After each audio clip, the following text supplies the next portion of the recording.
बच्चे कभी-कभी दालें खाने में आनाकानी करे, तो इस पल्स वाले डोसे को ज़रूर ट्राई कराएँ। इतना पसंद आएगा कि चाट कर खा जाएँगे। इस प्रोटीन से भरपूर डोसे को बनाने के लिए सबसे पहले एक पतीले में लेंगे मोठ, मूँग और छोले। इसको गर्म पानी में 12 से 15 घंटे के लिए भिगोकर रख देंगे। तय समय बाद इसका पानी निकाल कर इसे मिक्सर जार में लहसुन, हरी मिर्च, पनीर, सूजी और घर का बना पनीर का पानी डालकर अच्छे से पीस लेंगे। यह तैयार बैटर एक पतीले में निकालें और उसमें स्वाद अनुसार नमक मिलाकर अच्छी तरह मिक्स कर लें। अब एक स्प्रेड तैयार करने के लिए एक बाउल में डालेंगे दही, हरी चटनी और पिज्ज़ा सॉस। बस अच्छे से फेंट लें और स्प्रेड तैयार। एक तवे को घी से ग्रीस करें, फिर उस पर डोसे का बैटर अच्छे से फैलाएं।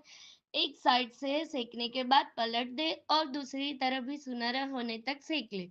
अब ऊपर से तैयार किया हुआ स्प्रेड और थोड़ा घर का बना पनीर डालें। बस गरमा-गरम डोसा परोसें। बच्चे, बड़े सब झटपट खा लेंगे। यह डोसा प्रोटीन, फाइबर और आवश्यक विटामिन से भरपूर होता है, जो बच्चों की सेहत और पाचन में मदद करता है। साथ ही दालों और पनीर के कारण यह एनर्जी और मसल्स के विकास के लिए भी बहुत फायदेमंद है। આવજો. લાઈક, કમેન્ટ અને શેર કરવાનું ભૂલતા નહીં, હા.